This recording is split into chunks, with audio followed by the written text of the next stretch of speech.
Hi guys, welcome back to my channel. Today I'm going to show you how you can get the incredible hourglass in Dragon Ball Z Dokkan battle. So this item is required for reverse Dokkan awakening. For example, tap the team button and tap this one, reverse feature, to unlock the potential root of Dokkan awakened character with card of its pre-Dokkan awakened form. You can temporarily return that character to status before Dokkan Awakening, but you have to you have to use this item, the hourglass. So you can get from this exchange. Tap the exchange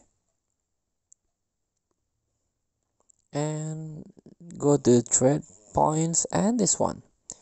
It requires 6,000 a point to get this awakening medal of incredible hourglass. Buy one, tap exchange and trade complete. You get this incredible hourglass one item.